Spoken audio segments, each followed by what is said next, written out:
ताए भैया तनी गौर करी है, कहानी छूटे न, तनी कहानी पे ध्यान हो। गोरख भैया फौजी हुआ, देखा एक फौजी के बात बताओ जाते, ठंडा लगा था,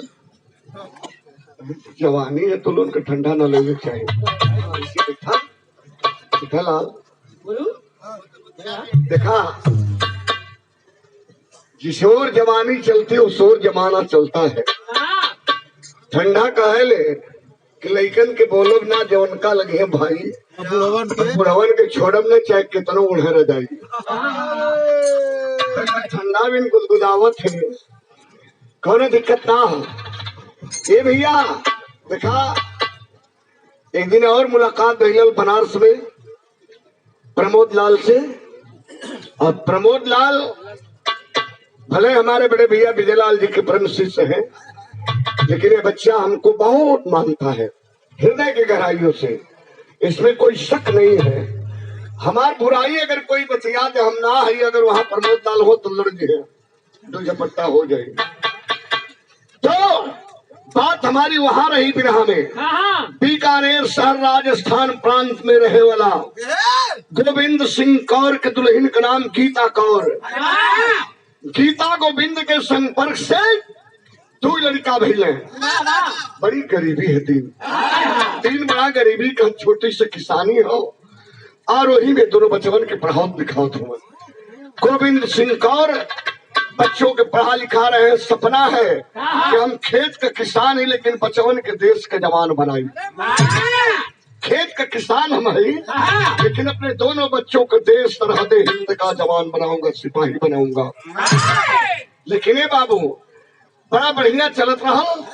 बड़का लड़का इंटर में पढ़ा था और छोटका लड़का जो हो कक्षा 8 में पढ़ा था।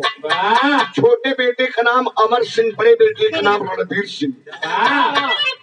गीता गोविंद बड़ा खुशी में हुए कि अमन का बचवा पढ़ लिख करके देश के पहरू बनी है, सिपाही बनी है। यह सपना है। आ गल दीपावली के त्योहार, आज जब दीपावली के त्योहार आ गल बाबू, तो गांव से लगभग 9 किलोमीटर की दूरी पे एक बाजार है, और इस बाजार में चले हैं गीता गोविंद दोनों प्राणी सामान लेने के लिए। परसों दिन त्योहार है, अपने बच्चों के साथ हम लोग त्योहार मनाएंगे, खुशी जाहिर करेंगे। लेकिन ये बाबू सामान मान ले दोनों बच्चा स्कूल गल हुए, और सामान मान ले के जब चलल हुए तब राह में गीत बदल गई। कौन गीत मुन्ना? अब क्या बात है? विराम बड़ी ऊंची लाइन कब लिखे कैसे मास्टर? अरे लिखल विधि के विधान की मिटाई,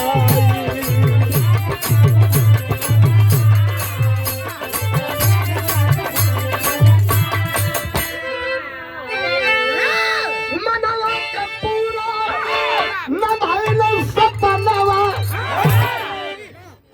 जेकर लिखल जाइए चल जाई, लिखल विधि के विधान के मिटाई।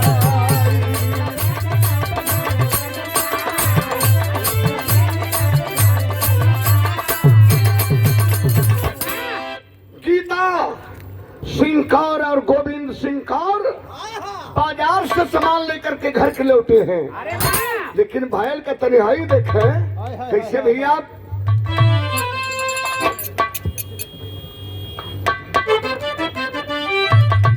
अरे लौटत बजरिया से, अरे लौटत बजरिया से एक्सीडेंट भइल,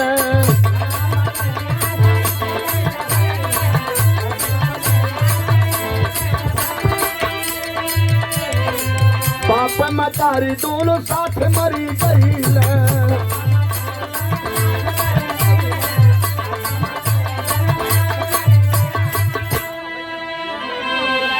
दूर दिन भाईले दोनों बेचन का समैया, मामा हो गईल सहाय, लिखल विधि के विधान के मिटाई।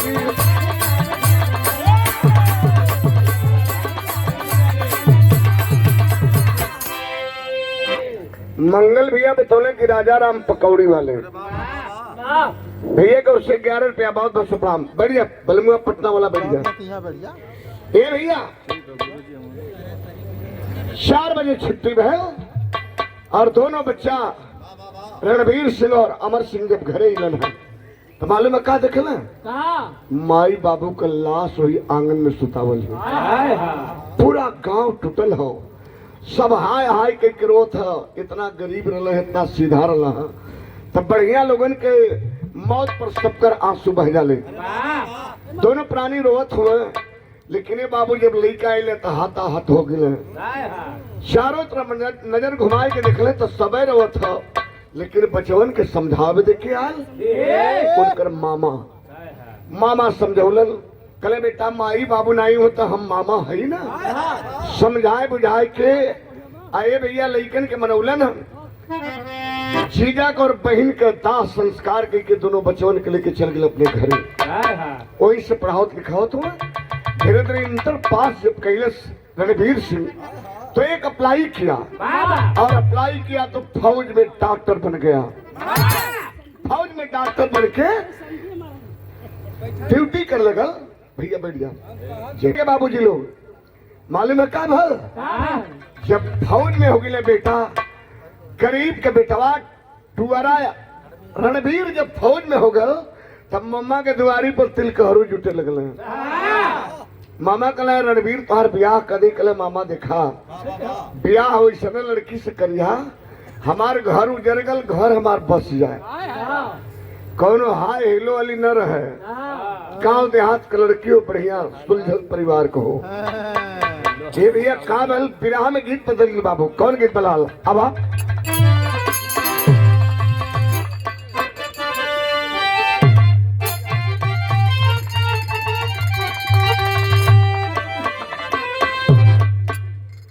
बड़ी बिजोड़ गीत अपने जवानी के एकुल गीत का कोनो जवाब ना रहा। कैसे मास्टर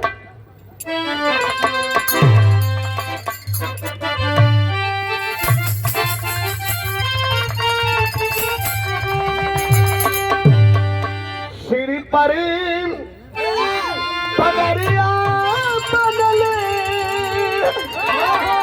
अरे कानी पर कुदरिया हले आगे आगे बाला चले पीछा वाले जवनवा हरवा जो तेला किसनवा।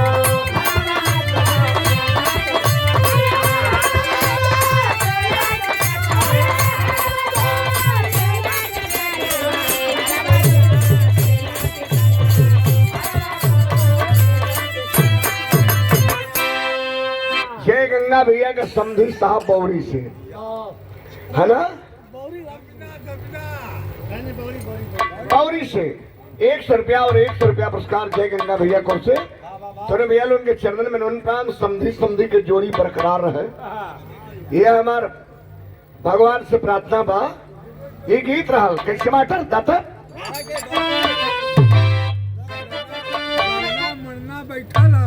क्या बात है, गणना मन्ना बैठल है ना, बस खाली गोली भरल है ठोक देवे के तब।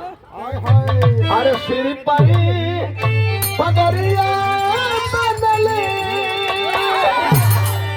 अरे कान्ही पर कुदरिया रे ले हले आगे आगे बाला चले पिछाले जवनवा हरवा जो तेला किसनवा।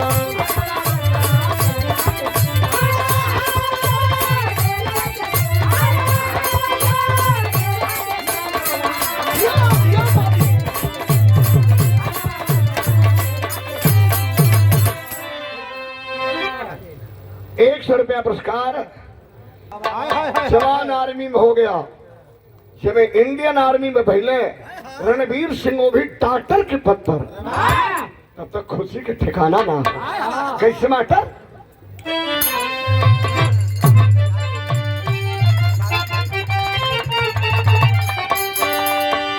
अरे आर्मी में रणवीर भाई ले अरे घर में खुशहाली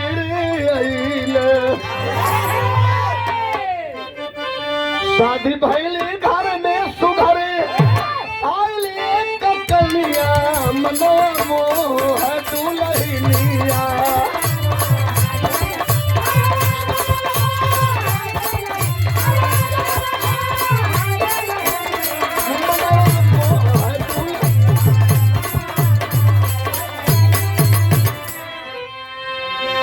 बड़ी सुंदर गरीब परिवार के एक लड़की आई है, नाम रहल उषा। उषा नाम रहल। आज सुहाग रात है। आज सुहाग रात जेकर बीतल हुई तो जनता हुई, जेकर ना बीतल हुई जोहत हुई कहिया गहनवा आई। बारे सुहाग रात तोहार बीतल के नहीं बीतल बाबू? ना भी हम भले कोर्ट में रहे। हां एकरे बाप का लव मैरिज अरे भैया तक कोर्ट मैरिज बीतल तो सुहाग रात नहीं मनौला का? अगर कोर्टे मैरिज हो गए तो सुहाग रात तो मनले हुई। कहाँ मना पौला काहे? लिया के चल गिला विराह में सुहाग रात कर बाबू मना दल।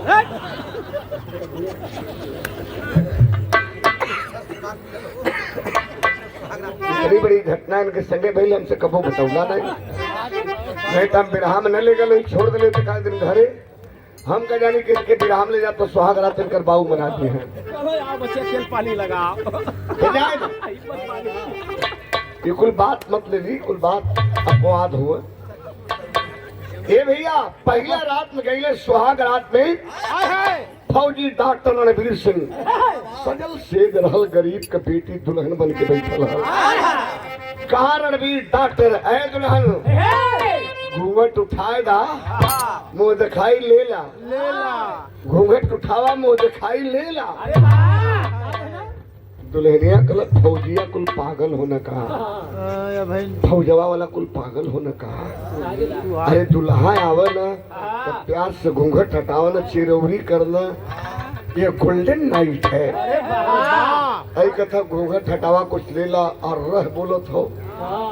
हाफ गंजी ले ले का तब तीसरी बार कहला, तीसरी बार कहा फौजी डॉक्टर घूंघट हटा दा कुछ ले ला, नहीं तो जीवन भर पछताइबू। हाय हाय हाय हाय। ये भैया घूंघट उठौली, जो ही घूंघट उठौली तो का दिखली मालूम है? डॉक्टर रणवीर सिंह तो रहे ही अपने छोटे भाई अमर सिंह का हाथ पकड़ ले रहे, और जब घूंघट दुल्हन उठाई तो छोटका भाई का हाथ वो दुल्हन के हाथ पे पकड़ा देना। ला ला माई बाबू दुनिया छोड़ के अलविदा भइले तो जाती जबाती है जिम्मेवारी देके गई। अब तक जौनी जिम्मेवारी के हम समझले रहली, ये दुल्हन ई जिम्मेवारी हम तोहके देते। आज से तो ही इनकर भौजाई हो, आज चाहे तो ही इनकर माई हो, या तो माई हो या तो भौजाई हो।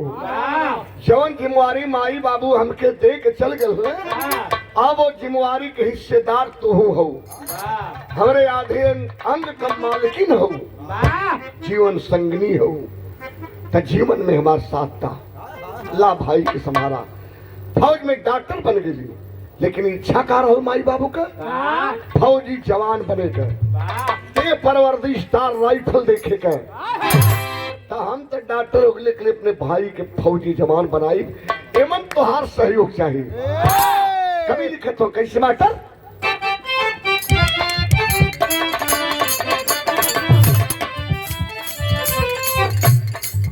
कुलदा मिलल दौरी मिलल मिलल बाप पहुरावा,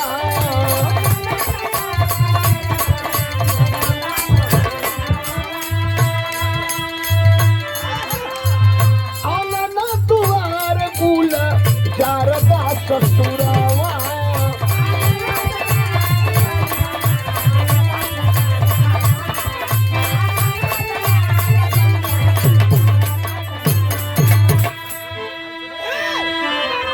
अरे बहिनी के साथे आयल, अरे बहिनी के साथे आयल, अरे छोटकी बहिनिया मनो मोह दुल्हनिया।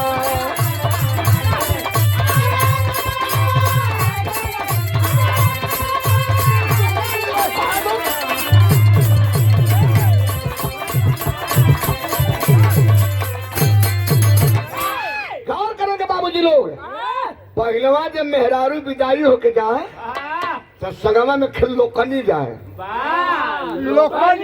अगर वो छोट बही रहे चाहे भतीजी रहे तो लोग भेद दे के जाए का खत्ता रही 10 दिन 15 दिन रही तरे करार मान जीव होत रही बोलत बतियावत रही आय?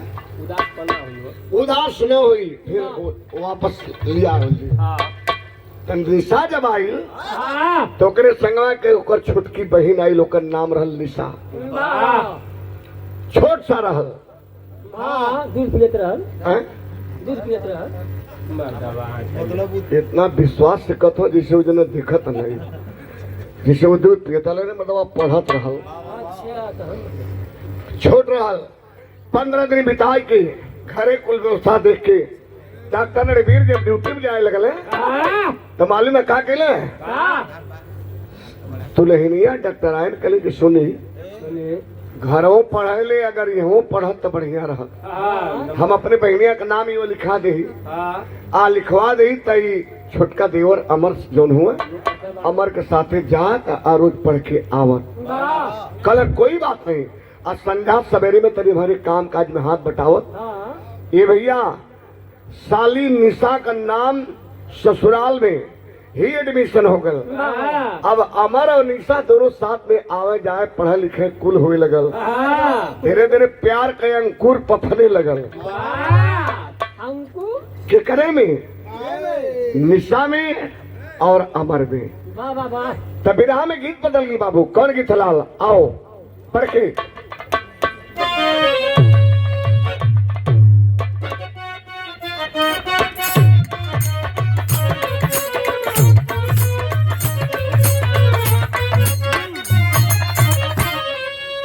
जमाने की बड़ी खूबसूरत गीत कौन गीत लाल तनी साज के लिए चला अरे गोरी सीरावा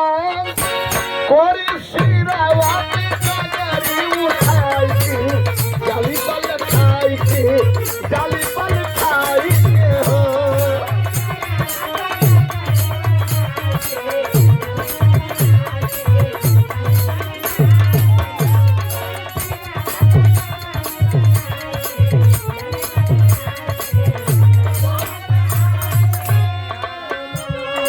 लेकिन धीरे धीरे आवाज याद प्यार हो गए आज प्यार भल तक का भल मास्टर आवाज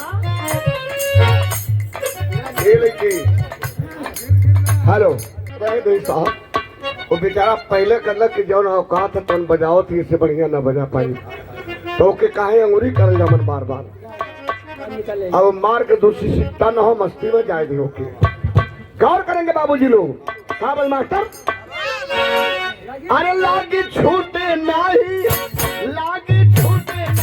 जाला दिया मार के घरवा उजार के हो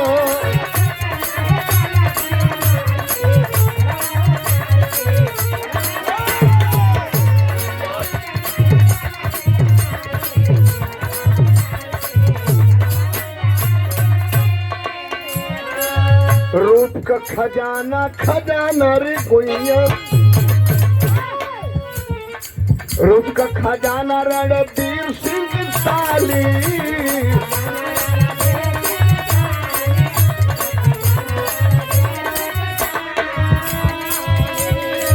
विध अमर के निशा का होठलाली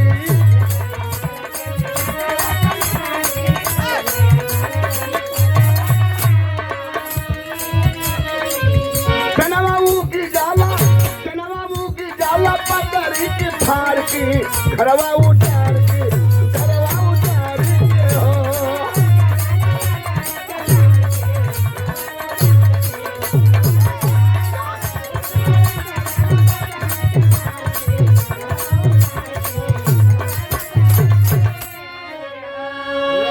एक सर पता लगल कि हन का मोहब्बत हो गई प्यार हो गए के करे में अमर में निशा में गांव में चर्चा होए लगल जौने अमर के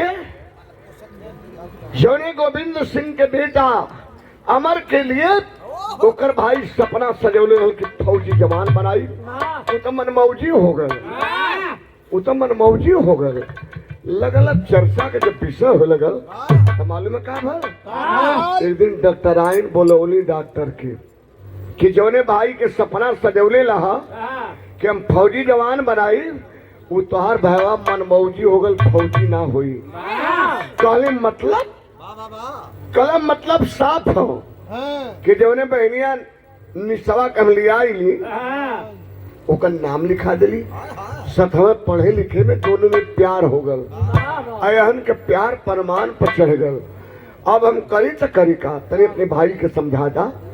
शाम के बेला में डॉक्टर साहब सब भैया सवाल किए कि है कहाँ? करो ही बंगलावा पर सूतल हो, रात के 8 बजे ड्यूटी से हिलल। कलो ही बंगला पर सूतल है, 4 बजे भोर में देखुआ धूर लगावे जाला, रियाज करेला। लेकिन कोनो रियाज का मतलब नहीं है, वो मनमौजी हो गल। दिमाग जौन हो बिगनाई गल एकदम। और गया डॉक्टर फौजी वही दरवाजे पे आवाज दिया, कहा कि अमर खोल दे दरवाजा, खोल दरवाजा। हमारी आवाज अगर सुना है, दरवाजा खोल कर बाहर आ जा। अमर जने भैया के देवता मनलस, अब तक देवते मान के जिंदगी जियत रहल। आज जीवन में पहली बार भैया अपनी ऊंची आवाज में डांट के हमसे बोलत हो। का वजह? ये भैया जब ही दरवाजा खोल के अंदर से बाहर आयल, सोचलस कि भैया के पैर पकड़ के आशीर्वाद दिली। तब से चढ़ल मिलिट्री के बूट घुमाए के मरलस, फेंकाई गल। कल भैया कब अला, कहीं मारता भैया, कौन गलती कैली भैया? झाड़ दिया डॉक्टर रणवीर सिंह। एक बार भी अपने गंदी जुबान से मेरा नाम लिया तो हलक से जुबान काट करके धरती पर रख दूंगा। बड़ा सपना रहा माता पिता का रे, बड़ा सपना रहा हमें के तो के फौजी जवान बनावे के, लेकिन तुम मनमौजी हो गए होसलियवा के चक्कर में भी लगल। डांटे डांट के काटल बिरहा में गीत बदल गई। बाबू कौन गीत बा? आओ लाओ।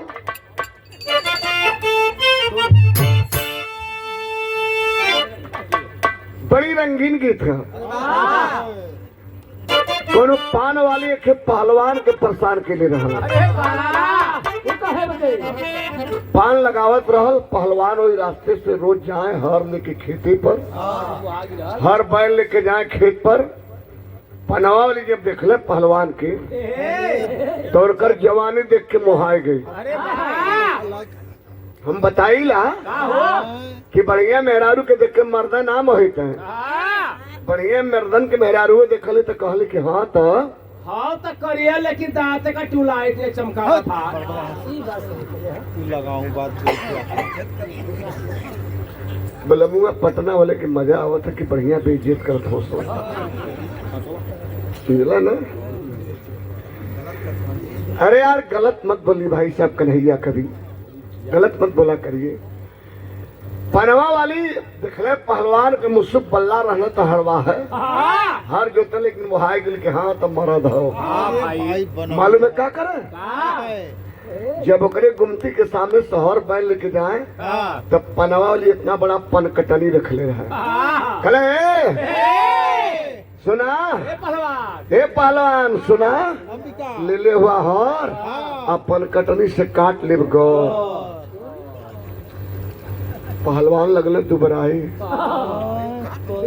बहुत डरंकु रहल, हल्लुक परछाई रहा, खीरा से चाकू से ढेप दे रहा है, छुरा से पनकटनी छुड़े ना, छुरा से भी दे रहा है और कीड़ा से भी दे रहा है। एक दिन लक्ष्मी शंकर भैया घेर न वही खेताड़ी हुई भागत अलग कलर। पहलवान तो हर बात नहीं है, पहलवान लगना दुबराए। मेहरुआ कलश के कहो 4 रोटी खातला, 2 रोटी तो भैया, 2 रोटी से 3 पर भैया, 3 सब 1 रोटी नो खा पा। का बात है कल का बताई रे? मेहनत कर रोजे हार जोता थी, रोजे मेहनत करती, लेकिन जिंदगी बड़ी खतरे में है। कल का कल जो पनवा लगावले गुमतिया वाली कल, हाँ हाँ हाँ जाना थी, बड़ी रंडो है। का बात है? खिलाड़ो है, कल बड़ी वो खिलाड़ी है। और बात है कल आइल तबो जाइल तबो इतना लंबा पनकटनी रख ले और वही के चमकावे लगे कल ए पहलवान ले ले हुआ हर अब पनकटनी से काट ले को अब कहिया काटी कोनो सही नहीं है चमकावत बा रोजे हरावा के मेहरुआ पहलवान का कलर बिहार में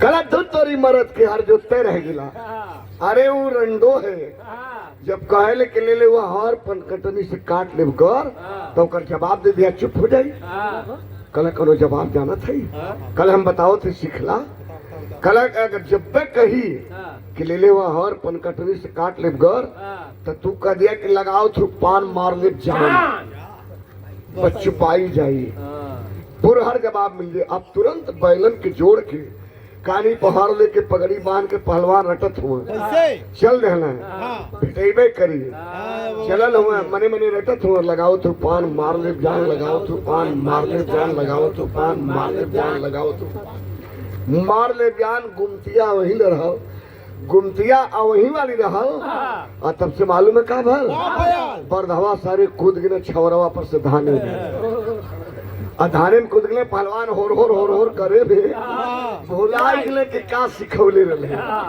अब रटे लगल हर कहला कि हरीश कहला का कहला कि परिहत कहला कि पैना कहलस का कहला भुलायल हुआ अब बर्धन के हाथ के जो ही छौरा पर चढ़ऊ न तब से गुमतिया ले आई तो गई अरे का है बहुत पहला खुदावत हुआ धाने में ले हुआ हर पनकटनी से काट ले गौर पहलवान भुलाइल हूँ मेरे रुआ सिखौले तो भुला गए होर करे में का जवाब दे जवाब तो बड़ी सालिट रहल लेकिन भुला गई साला अब का करी ठोकत हो माथा करा चाहे बार और कहा था का कहलू कल काली कि ले हुआ हार अपन कटनी से काट ले गौर पहलवान कर डाल दे भरी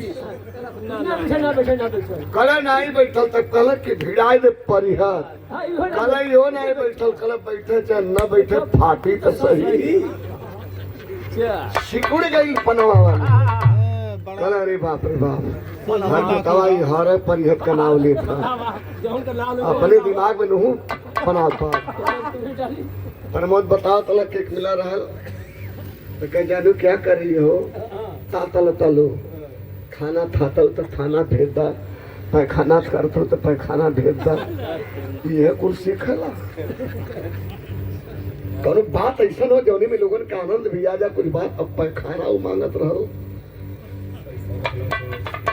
का मंजिल भैया सुतत हुआ अरे लाल सुता मत तेरी हिम्मत बांधा हमन अपन कर्म करत है जा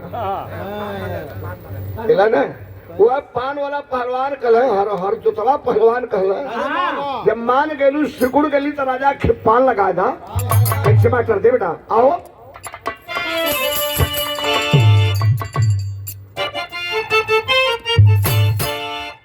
गुरुजी कुल गीत का जमाना रहो रमेश गुरुजी इस गीत के जमाना हो बड़ी तासीर है एक मास्टर मेरा दिल है पान का उस पर लगा दे चूना जवान हो ठला लाल गोरिया हो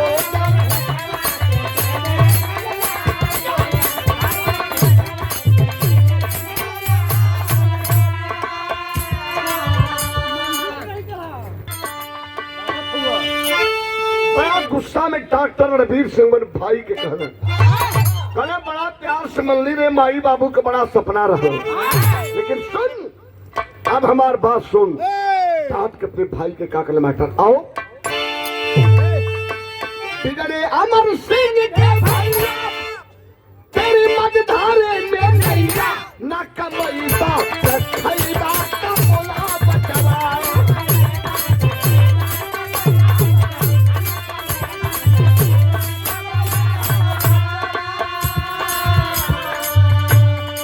निशा के चक्कर में हुए सुन हम नर्स में फौज में डॉक्टर है अब फौज में एक नर्स बनाई तोरे जैसे खैरन से कर शादी ना हुई कहे निशानर से बन के करी है फौजियन का सेवा,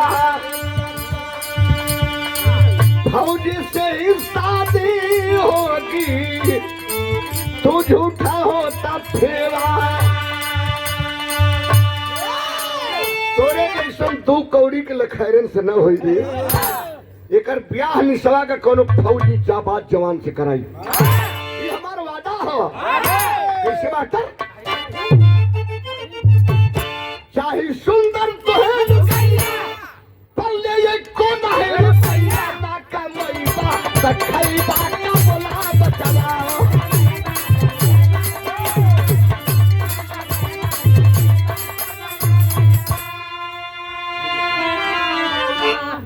हमरे पकड़ कोई में झोंक देना करे आज के बाद हमारे कमाई पर तोर गुंडई न चली।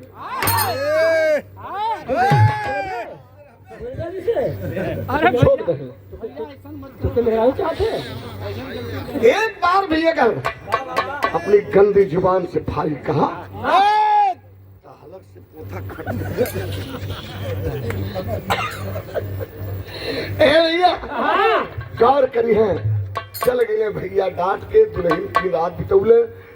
भोर में 4 बजे ड्यूटी जब गईले तो दुल्हनिया से कलन देख कुल गुंडई अन्न में हो, अन्न में सारी गुंडई है, बंद कर दे हरामजादे का भोजन पानी। 2-4 दिन न खाई तो खुद सिकुड़ जाई। कह के चल गए दुल्हनिया न खाना के पूछे थे न पानी के पूछे थे। पूरा रात बीतल, कल का पूरा दिन बीतल, फिर रात बीतल। परसों दिन सवेरा जब फैल ये भैया तो डॉक्टर आइन गई खेते पर चरी काटे। आज सरियवा निसवा जो रहल स्टोव जलौल तन से 1 कप चाय बनौलस। आ चाय बनाए के लिए बंगला पहुंच गई। अब बंगला पहुंचल तो देखलस कि चादर तान के सूतल हुआ। तो सूतल थोड़ा रह भैया के कक बात छतिया के छेदत हल हो भैया। जौन भैया का प्यार बाप से बढ़ के मिलल वो भैया आज लोला पकड़ के उनके झोंक देना बूट से मरलन हमके गाली देहला। भैया के कक बतिया छतिया छेदे खाली रोए बाबू खाली रोए। चादर वह निशा साली खींच देहलस। आ खींच के चादर जब देखलस तो रोत रोत आंख दोनों लाल लाल गुल्लर जैसन हो गई। लाल लाल आंख हो गई। निसवा हंस के कलर का हो बस में हो गल।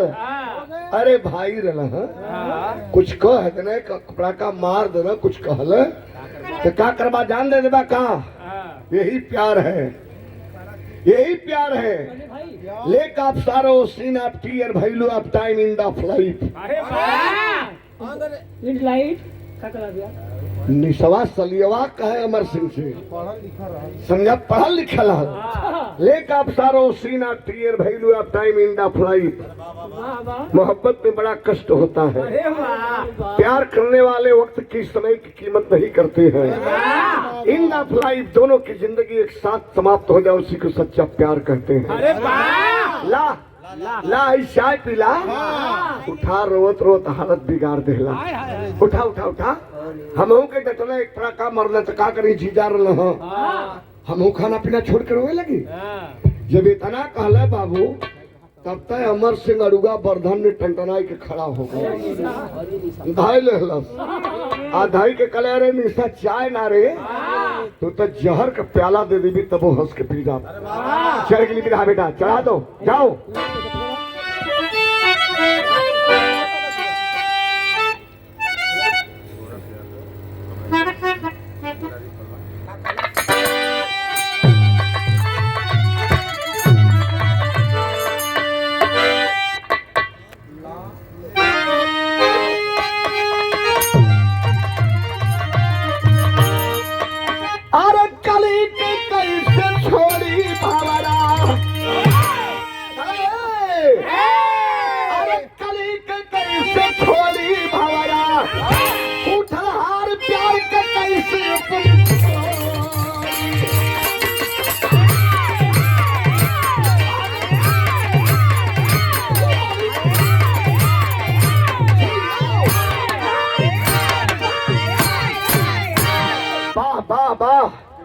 क्या बात है।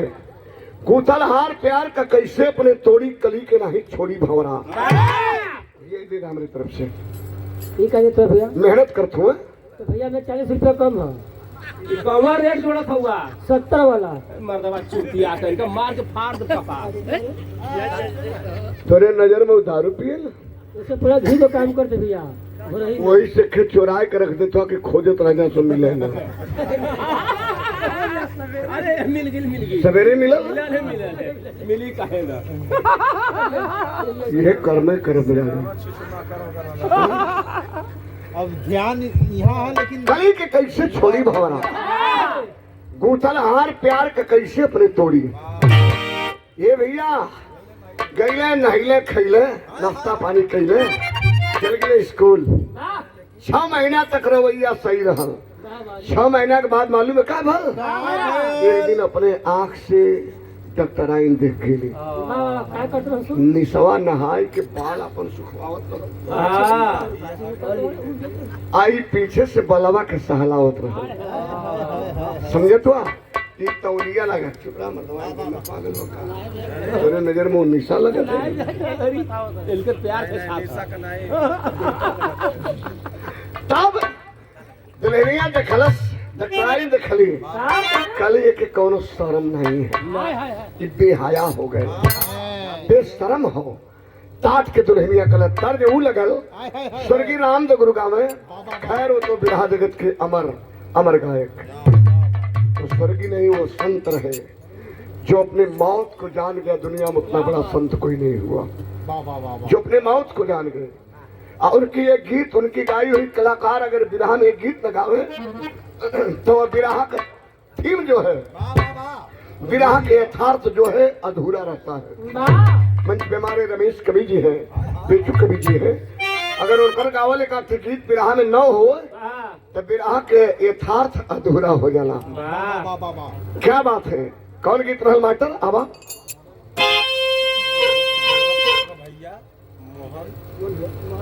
श्रीमान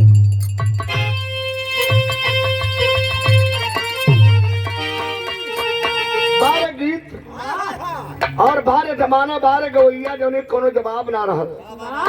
एक बार प्रमोद तो बहुत छोट रहा बिरहा में तुहार जन्म ना रहल ताहू से बिरहा बम्बई के कामगार स्टेडियम होटल गुरु का नहीं छोटा बहुत छोटा। प्रमोद पप्पू से भी छोटा रहा, पप्पू लाल से भी छोटा प्रमोद रहा। लेकिन प्रमोद के अंदर लगन रहा। वह लगन इस बच्चे को आज इस मुकाम तक लाई है। मुंबई में आश्रम बना लेला। तो हर कुल बात ही जाने को दर्द कौन है बाबू आवा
रहा। लेकिन 6 महीना तक रवैया सही रहो। स्कूल आवे जाए कुल रहल ठीक रहल। लेकिन 6 महीना के बाद अपने आंख से जब डॉक्टराइन दिखली उषा तब कहली कली बेहया बेशरम तोरे लिए धरती पर क्यों ना हुई। लेकिन प्यार का नशा तो वो होला कि बनारस से उठाई ले जाके बम्बई में पटक दे। प्यार का नशा वो होला कबीर जी हंसत हुआ। प्यार का नशा वो होला कि बनारस से उठाई उड़ाई के ले जाके बम्बई में धार से पटक देगी। काला है का कली मास्टर आवा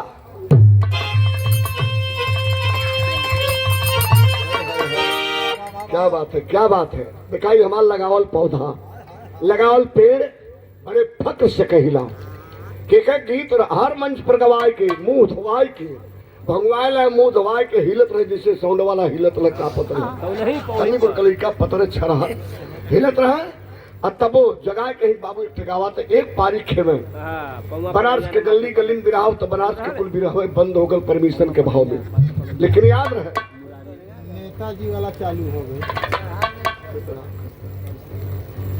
अपने से बड़ों का सम्मान करना साक्षात परमात्मा का सम्मान हुआ करता है। आने वाले कल के होनहार स्टार कलाकार हमारे दिल के बड़े करीब हमारे अजीत प्रमोद लाल बनारसी, ठीक टाइटल बनारसी रखे हुआ, अच्छी बात हो। कई थे परम क्या गुरु जी का टाइटल दो रहा, छोटे लाल बनारसी रहे। हम लोगन से भी बड़ा कलाकार अब बनी, हमारी यही शुभकामना। सदगुरु स्वामी जी सदबुद्धि दे, सदगुरु भगवान, ये हमारी शुभकामना है। और विराह की बगिया बची रहे, आप जैसे फूल खिलते रहे, लोग विराह का आनंद लेते रहे, ये हमारी शुभकामना है। भौजैया ताना मारते कैसे बाबू आवाज आता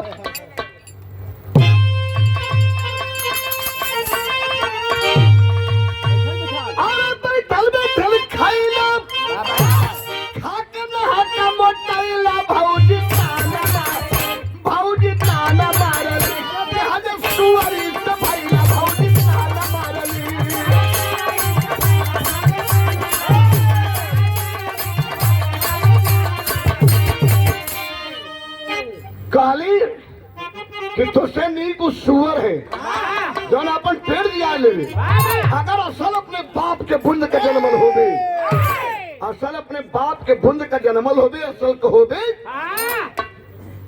ते घरे में तोर चेहरा ना देखब, चेहरा ना देखेबे, दोगला को होबे, ढेंगड़ा को होबे तो घरे में रहबे, असल को होबे तो चल जाइबे कहीं अनमुख जाए के बूढ़ धस के मर जो। हम तो के ना देखल चाहते। अरे बाप रे बाप, भौजाई के बात कलेजे में कैसे पार कई तेरे जैसने वही भाऊजी कपतिया छोड़ के चमनावा भारा भागलिया भी रतिया।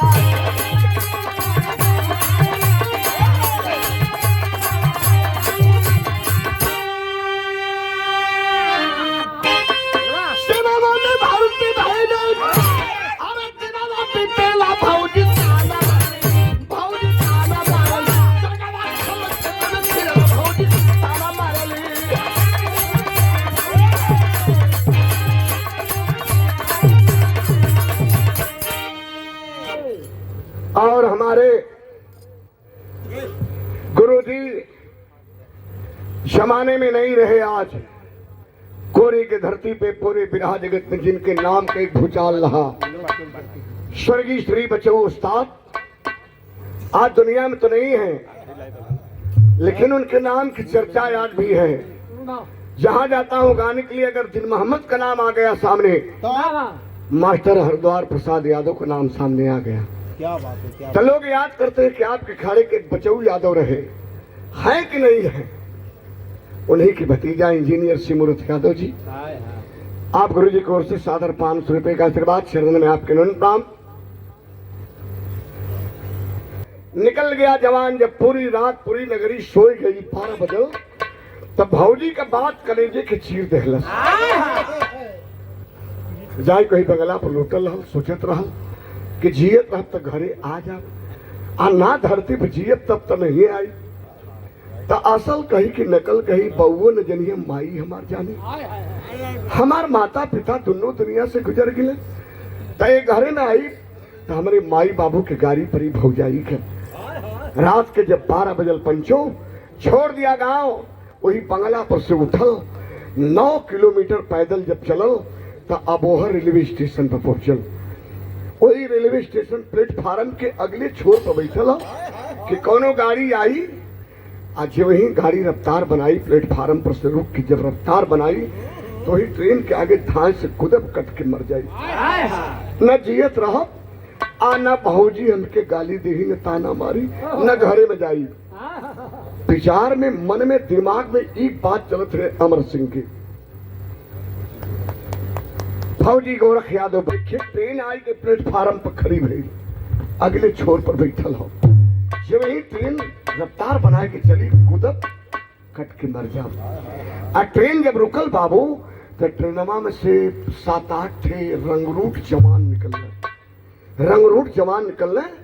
कोई शौच कर पेशाब कर रहा था, कोई पानी भर रहा था बोतल में। एक जवान पेशाब कैले, उसके बाद दिखलस कि वो जवान जो बैठा है बड़ा हट्ठा कट्ठा है, लग रहा है उससे भी भर्ती में जाना है। मनमे में ख्याल विधना भेज देना। विधना जब भेजना तो जवान जाकर के ठुकरा, क्यों अगर भर्ती में चलना है, चलो चलो चलते हैं। हम लोग बैठे सारे लोग, भर्ती में जाना है। कहाँ जाना है? अमर सिंह कल भैया जहाँ जाए के है, हमार मंजिल बिल्कुल करीब है। यह ट्रेन चली, जीवन के हमारे मंजिल पूरा हो जाए, मकसद पूरा हो जाए। वो जो जवान था समझ गया कि लग रहा है इसके दिमाग पर कोई आघात लगा है।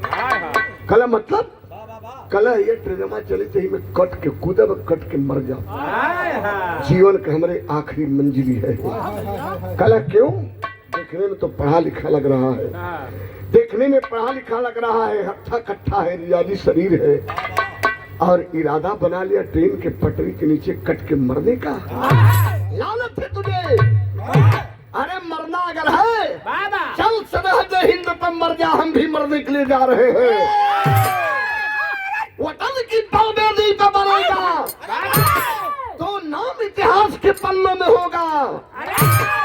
अरे ट्रेन के पटरी के नीचे कट के मर जाइए, लोग कफन न दिए तो के चंदा में कफन नहीं मिलेगा, लाश लावारिस हो जाएगी। तुम्हारे मौत में हमारे मौत में ही अंतर है। हम भी मरने जा रहे हैं, हमारे समान पूरी बोगी भरी है रंगरूट जवानों से। मौत का नजारा अगर देखना है तो चल एक बार सरहद हिंद की बलवेदी पर चढ़ जाए और मर जा। उस मौत का मोल होगा, कीमत होगा। हाई मौत का कोनो कीमत नहीं है। अमर सिंह कल भैया सही कथ हुआ, तो मरही जातो कल हमें ही ना जाते, हमरे समान तमाम मतारी का लाल मरे जाते हुए। लेकिन हिंद की बलवेदी पे लड़ाई सामने है, लड़कर मर जाएगा, उसका नाम इतिहास के पन्ने में होगा और मौत की कीमत होगी। यहाँ कट के मर जबा मर्दबा के जाने कुक्कू मोती लाश के ऊपर चला। जब बारूद भरलस बात से कलेजी में, तब मन अमर सिंह के घूम गए। आज वही बोगी में चलल, तब से हरी झंडी हो गई, ट्रेन चल देहलस। ट्रेन जब चलल है तो बोगी के अंदर गया तो एक से बढ़ के एक रंगरूट जवान भर्ती होने के लिए जा रहे हैं। और जब जा करके उतरे हैं बाबूजी, तो मंजिल के सामने जवान कतार में खड़े हुए, और कतार में खड़े हुए नाप तोल हुआ, सारे के सारे जवान भर्ती हो गए। अब भर्ती होके जब ट्रेनिंग में गई अमर सिंह, तब दुल्हनिया एक दिन 1-1.5 महीना के बाद फोन के लिए डॉक्टर के उस सभा सुनता नहीं कला। हाँ सुधरल होकर खाना पानी चलो था कि बंद कल। अरे खाना पानी की बात कैला तो गैला 2-3 दिन पता नहीं का कहले रहा तू कि 2-3 दिन बाद घर द्वार छोड़ के चल गल, कलश के बूढ़ धस के मर जा, या ट्रेन में कट के मर जा। पता ना हम महीनों हो गए। आई तनी हितई ने तई में पता लगा ले। डॉक्टर के बाद कलेजी में दुल्हन का लगल, सोचे लगल कि माई बाबू के देवल धरोहर हमार भाई रहो। अब भाई हमार बूढ़ धस के मर गल, पोखरा इनार में जान दे दिलस, या ट्रेन से कट गल।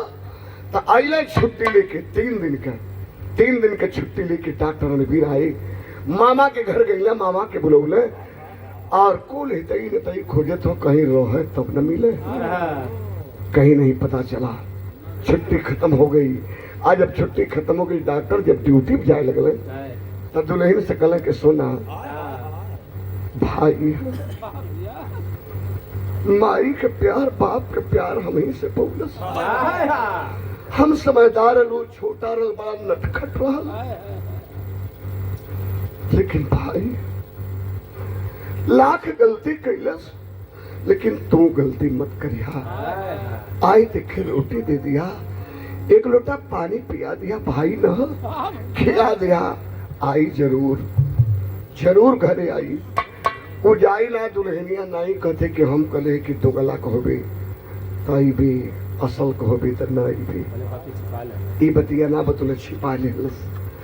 तो ए बाबू मालूम है का भल डॉक्टर जब जाए लगले तो कहले कि निशा को ले जाऊं क्या, भर्ती चल रही है, इसको नर्स में भर्ती करा दूं। कहले ले जाइए तब पढ़े लिखे लता स्कूल इंटर पास होगी। साली निशा को लिया करके डॉक्टर रवीर सिंह ने भर्ती करा दिया बाबू। और इधर भाई जब ट्रेनिंग पास कैले, ट्रेनिंग जब पूरा अमर सिंह को हुई, उसी समय छम्ब क्षेत्र में लड़ाई लगी थी। हिंदुस्तान पाकिस्तान की लड़ाई छम्ब क्षेत्र में लगी थी।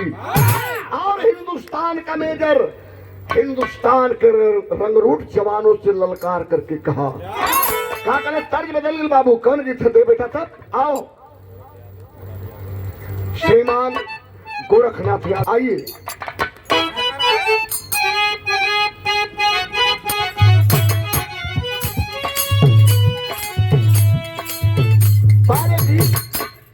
मिर्जापुर में चौलर और बनारस में चौलरिया।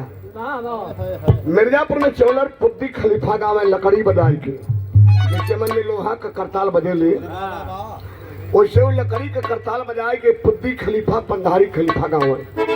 कहाँ गाँव है बाबू बात?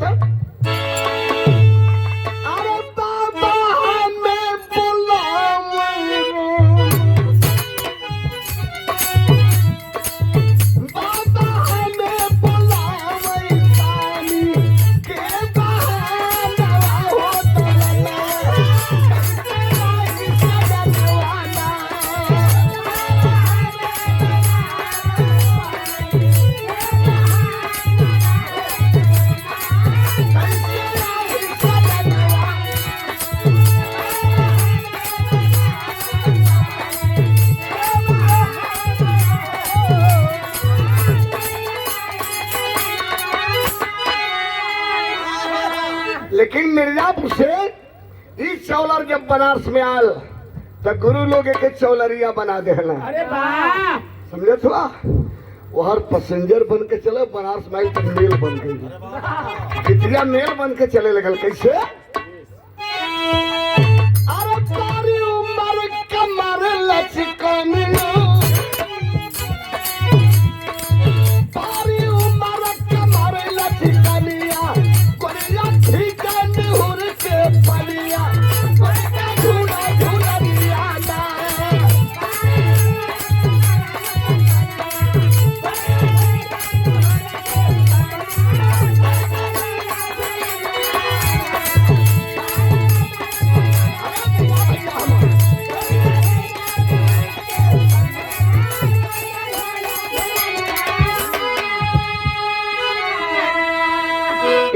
कविटी के दिमाग में यह कुल बातें फिर करेंगे। कदम के तनी से स्केच चलावा तो ना चला ना तो गुजर जा गुजरे के मतलब निकल जाएगा के अर्थ का अर्थ मत लगावा।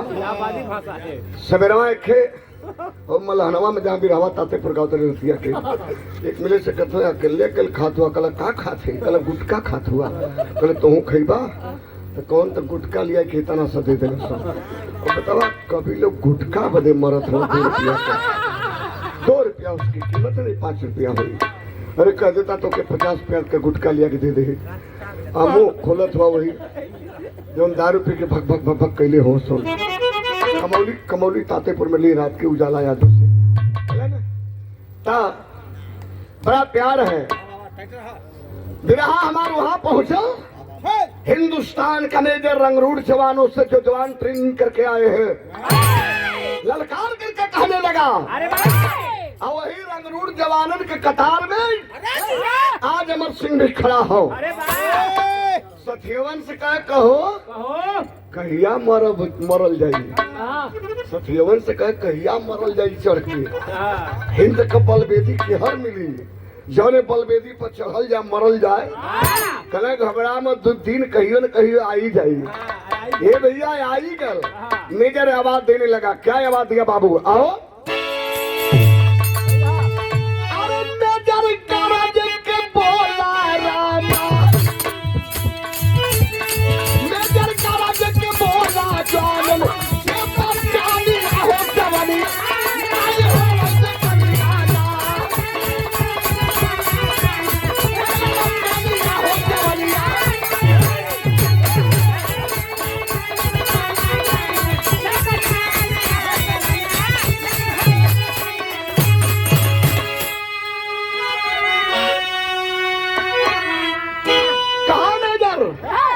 जिंदगी और मौत दोनों सामने खड़ी है। जिंदगी और मौत दोनों सामने खड़ी है। जवानों याद करो मेरी बात को। कहा कल मैटर सबसे धरती पर पैदा मुआले सीधे सरग में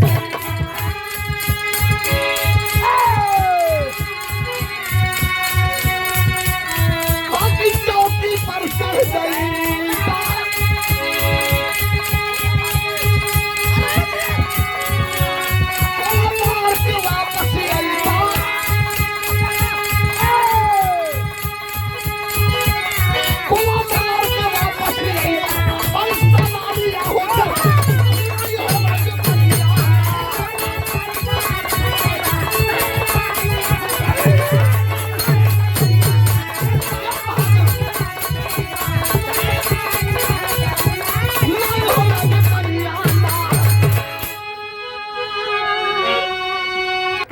जब ही मेजर की बात खत्म होती है, जब ही मेजर की बात खत्म भई तब से कतार से बाहर निकल गल की। अमर सिंह कतार से बाहर निकल गया। काला अरे साहब का कहला हो कि मौत भी सामने खड़ी है।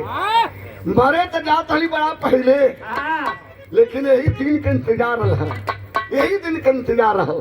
खेल उनके छोड़ दा। कोई डरा था, कोई के बाल बच्चा का मोह, कोई के माई बाबू का मोह हुई, लेकिन हमार माई बाबू दुनिया में ना हो, उनके कोई के मोह नहीं है। खाली अगर मोह हो तो खोजे थे कि हमार मौत कहाँ है, जौने के गले लगा ली। कवच उठा है अमर सिंह, अरे कवच उठा है अमर सिंह, यह काम हमारा है। अरे गीदड़ों ने अपनी गोल बनाकर शेरों को ललकारा है। मैं था लगा दूंगा इनकी, मैं था लगा दूंगा इनकी औकात कितने पानी में। भागेंगे चौकी छोड़ भी पड़ जाएंगे हैरानी में। कला से गोलवा था मारब सारण का पटरा पटरा उधरा जाए। मेजर जानते हैं क्या किया? पीठ पर पिट्ठू झोला, उमन डाल दिया से गोला और कहा कि यहाँ से 1 किलोमीटर जाना है, न खड़ा होकर न निहुर कर, लेट करके केहूनी के बल पर चलोगे। अगर एक बार भी खड़ा हो गए दुश्मनों की गोली के निशाना बन जाओगे। 1 किलोमीटर की दूरी पर टैंक है, चौकी है, जिसके ऊपर गोला का प्रहार करना है। और जो ही गोला गिरेगा धड़ाम की आवाज होगी, फटेगा टैंक। तब मुड़ जाओगे, अगर तो बच जाओगे, नहीं मुड़ेगे तो मौत के मुंह में हो जाओगी। कलर साहब लैस करा, लैस करके जब मेजर भेजा है बाबू, तो जवान जब चले लगा तब सोचत रहा, जब चलत रहा टैंक उड़ाए बदे, तो वही समय सोचत है बाबू। कहा सोचत है? बिरहा अपने मूल में हो गई। आ बेटा बिरहा का मूल बता दो।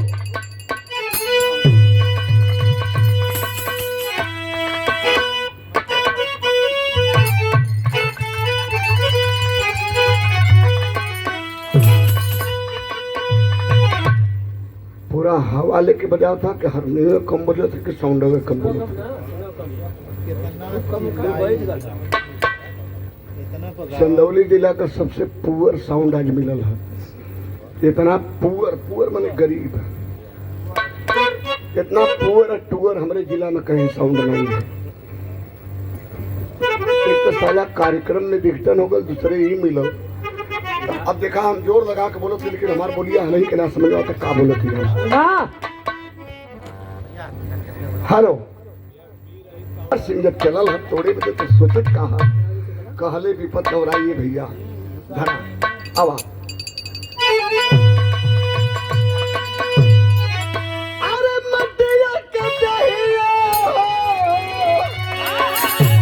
माटी में मिली जाई,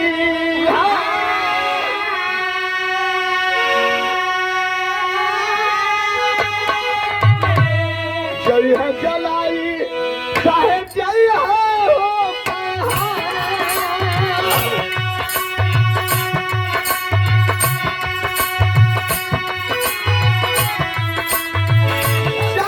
जलाई चाहे जय है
बल पर, घुटना के बल पर चला चला, जब टैंक के करीब पहुंचल तो खड़ा भैल, झोला में से हथगोला निकाल के, और जो ही खड़ा हुआ एक बार बोला भारत माता की जय, भारत माता की जय बोल करके उछाल दिया हथगोला को, और जो ही हथगोला टैंक पर गिरा, टैंक तड़ाम तड़ाम के बाद भल फट के चिथड़ा चिथड़ा हो गया। बचा मुड़ल चलना झटके में बाबू, लेकिन मुड़ना पौले।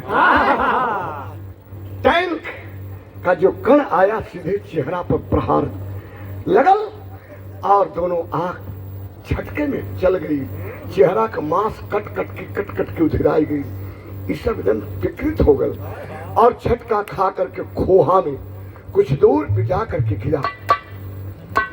कलेजे में सांस है, जिंदगी मौत के बीच में सांस इसी कलेजे में बची है। गिरल हो, और सारे के सारे पाकिस्तान के जितने सिपाही टैंकर में थे सारे के सारे खत्म हो गए। 1 घंटा बिता तो 1 किलोमीटर दूर पे जो अपना छावनी रही, वो छावनी से मेजर सिपाहियों से कह रहा है कि लग रहा है कि जवान अमर सिंह टैंक तो तोड़ दिया, जरूर उड़ा दिया, लेकिन लग रहा है कि मलबा में वो भी दबकर मर गया। चलो पता लगाते हैं, मलबा हटाएंगे, उसकी अगर डेथ पार्टी मिल जाएगी तो सैनिक सम्मान से उसकी विदाई कर दी जाएगी। आइलन आए मेजर सिपाहियों को लेकर के खोज रहे हैं बाबूजी, मलबा हटा हटा के कहीं जवान का कोई पहचान, कोई शिनाख्त नहीं मिला था। एक सिपाही के कान में उधर खाई में से आवाज खोहा में से सुनने को मिली, कान में आवाज पड़ी, आह आह आह पानी, आह पानी, कराहने की आवाज आ रही थी। वो जवान टार्च लगाए, जब करीब पहुंचा तो चेहरा तो नहीं पहचान में आवतल बाबू, लेकिन जो वर्दी चिथड़ा चिथड़ा रहा, वर्दी को पहचान लिया, और वह जवान वहीं से आवाज दिया मेजर को, मेजर मेजर मेजर, इधर आइए सर, इधर आइए, अपना जवान जिंदा है, जिंदगी मौत के बीच में है लेकिन जिंदा है। दौड़ता हुआ मेजर गया, आनंद फानंद स्टेशन पर उठा करके छावनी पर से सीधे सैनिक हॉस्पिटल में भेजा गया। सैनिक हॉस्पिटल में इमरजेंसी में वार्ड में भर्ती कराया गया। उस हॉस्पिटल का सबसे बड़का डॉक्टर बुलावल गिलन।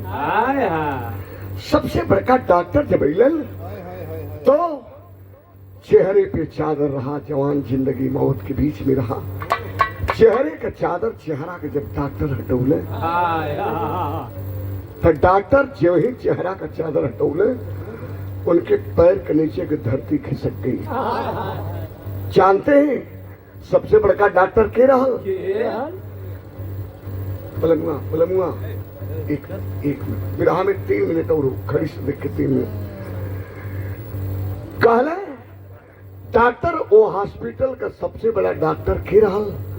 अपन बड़का भैया रणबीर सिंह, अपन बड़का भैया रणबीर सिंह रहे। और चेहरा पर से जब चादर हटाए जवान के हालात को देखने के लिए, तो डॉक्टर रणबीर सिंह के पैर के नीचे की धरती खिसक गई। एक बात दिमाग में रन करते कि दुल्हनिया कलर के बूढ़ धस के कट के मर गए। दूसर की बात रन कर रही है कि मेरा भाई फौजी हो गया, और बहादुरी का काम तो यह किया, कुछ टैंक को तोड़ करके आया जिंदगी मौत के बीच में। तो जितने लोग हॉस्पिटल में रहे उस इमरजेंसी में, लोगों से हाथ जोड़ करके डॉक्टर कहे कि प्लीज आप लोग बाहर हो जाइए, कोशिश करूंगा कि इस जवान को बचा लूं। बचाना बड़ा जरूरी है, बचाने के लिए अगर अपना खून भी देना होगा, ब्लड देना होगा तो हम दे करके बचाएंगे, लेकिन जरूर बचाएंगे। आप लोग प्लीज बाहर हो जाइए। सारे लोग बाहर चले गए। अंदर से दरवाजा डॉक्टर सिकनी चढ़ा दिया, रोए खाली, रोत रोत रणबीर एक थे दर्द की इंजेक्शन भरे और भर करके इस बाह में लगाए। जब बाह में लगल तो अमर सिंह के महसूस फल की इंजेक्शन लगल है। कला के हुआ भैया डॉक्टर? कला हाँ जवान मैं डॉक्टर हूँ। कला इंजेक्शन लगूला दर्द का? कला हाँ कलह मत लगई, कलह आप मत लगई। कलह जवान तुम्हें बचाना है बचाऊंगा, इंजेक्शन लगाना होगा, खून चढ़ाना होगा, जो भी करना होगा मैं बचाऊंगा जवान, जरूर बचाऊंगा। कलह न बचा पाई बा, एक सुई ना 1,000 सुई बॉडी में लगा देबा तब हमारी जिंदगी न बची साहेब। हाँ बच जाब साहब, अगर हमारे के कहल कह देबा तब। कल बोल जवान कैसे बचेगा, बोल क्या मैं करूं। कल कागज लेला कलम लेला तो हम बताओ थी साहेब, कागज कलम लेला तो हम बताओ थे। कल मैंने ले लिया, कागज कलम मैंने ले लिया, बोल जवान क्या करूं। कल एक लाइन हमरे भैया बदे लिखना, तो के ना पता हुई, तो के ना पता हुई, लेकिन हमार भैया बहुत बड़ा डॉक्टर हुआ। हमरे भैया के अगर पता चल जाई कि हम उनका छोटका भैया ये हालत में ही, तो भैया हमार कहीं हुई है आई है आम के बचा ली है। वो पगला के कहा पता है कि ये बतिया हम अपने भैये से कहत है, क्या पता उसको है बाबू। हमरे गोरख भी बोल मैं क्या लिख दूं तेरे भैया के लिए। पहली लाइन में है लिखा हुआ था बाबू, तनी गौर करिए। गाना बजाना का जोड़ धुन तरह के जोड़ मिल जाला, लेकिन ऐसा लाइन के जोड़ कबो कबो मिलेला। का लिखो ना बाबू, तनी गौर करिए।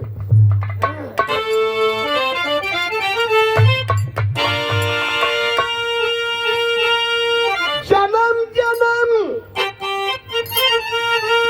बाबू माई मिलिया, ए साहेब लिखत हुआ ना कल। हाँ हाँ जवान मैं लिख रहा हूँ। अच्छा तो वो लिखत कहाँ हुआ, वो तो खाली रोत हुआ, वो तो खाली रोत हुआ, लिखत ना हुआ बाबू। यही लाइन पे तनी गौर करी है। जन्म जन्म बाबू माई मिलिया, कौनो ठीक नहीं पिठिया का भाई मिलिया।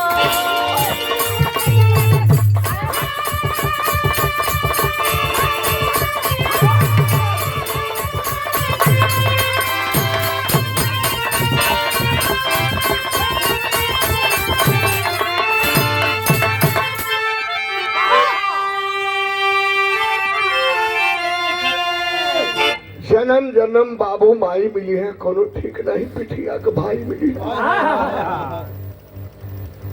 आप रेलवे में है, एक बेटी सिपाही है, ऐसे लाल आपके आंगन के फूल, तो ऐसे पिता पे हमें फक्र है, गर्व है।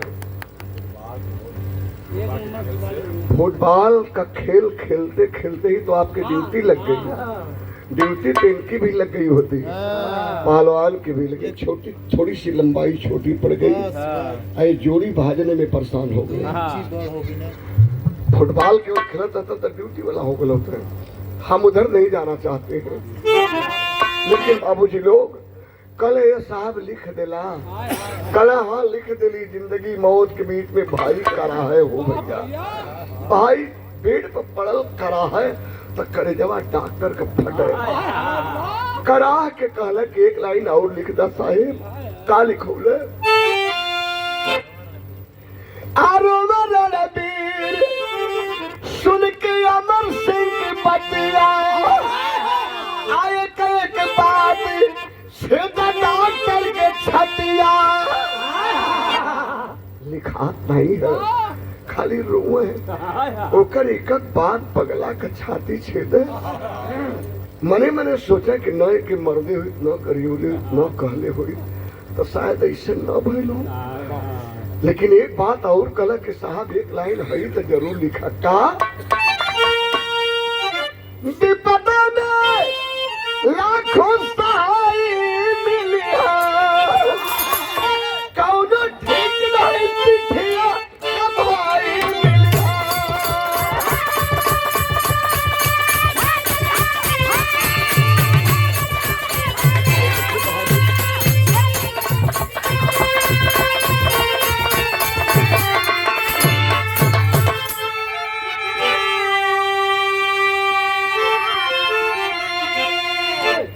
तने में कोई दरवाजा खटखटावे लगल। हाय हाय हाय हाय। कोई दरवाजा खटखटाने लगा तो डॉक्टर रणबीर सिंह अमर सिंह के चेहरा पर चादर उड़ावे लगल, आंख का आंसू तौलिया लगा के पूछे लगल, कले साहेब लाइनिया अधूरा रह गई साहब, एक लाइन हमरे भैया बदे औरो लिखदा, ओकरे बाद चादरवा उड़ा दिया, चाहे जौन मन करी तौन करी।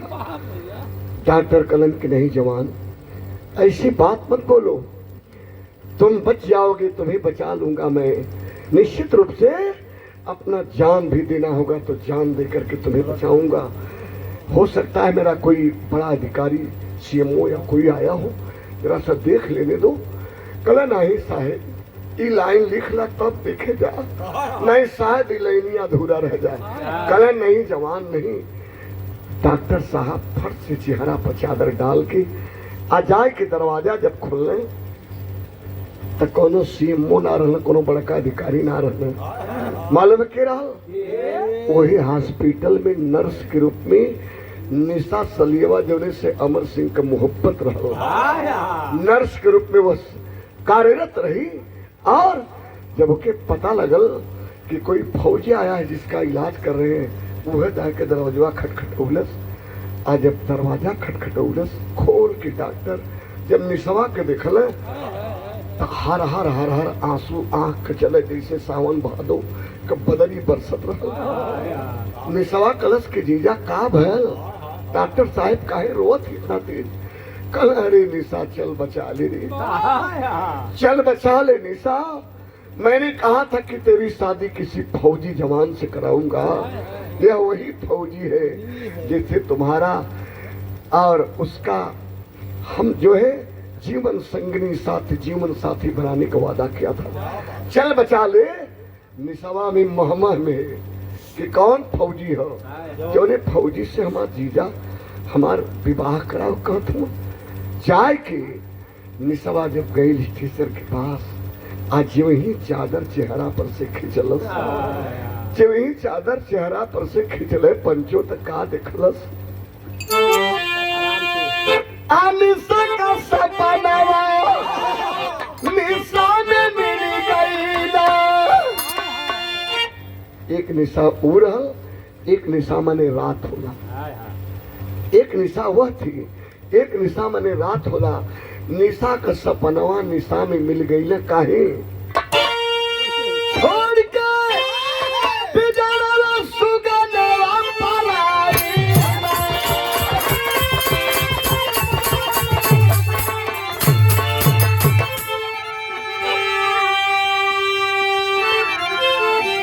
आई जब मौत ना दवाई मिली है, कौनो ठीक नहीं पिठिया का भाई मिली है।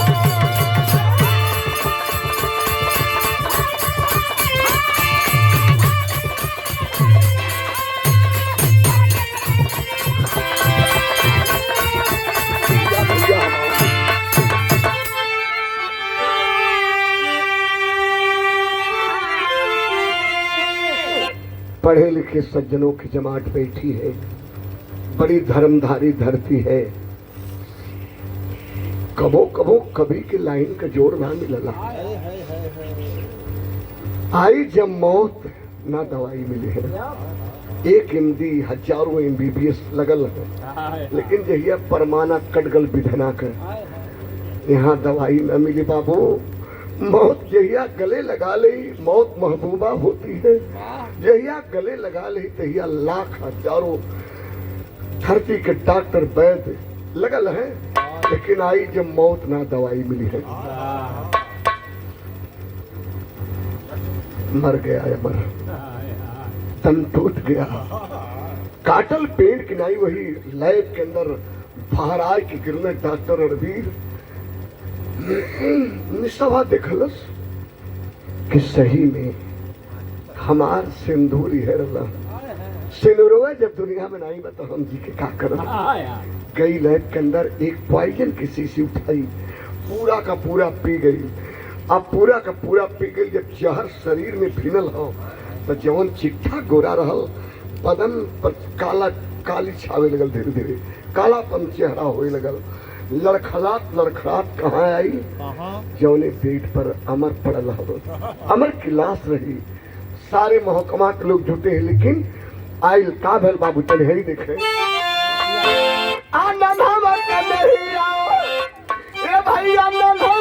भैया चोट सही पवली लसिया पकड़ी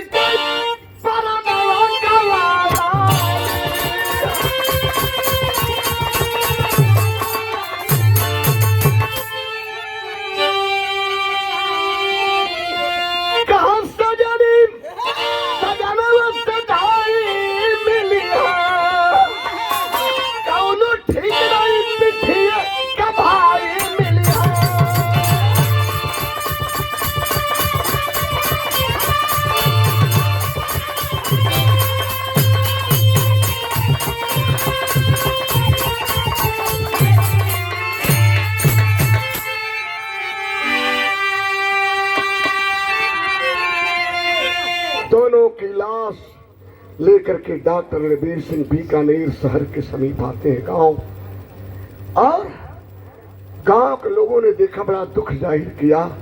अलग अलग चिता लग रही थी शमशान घाट पे।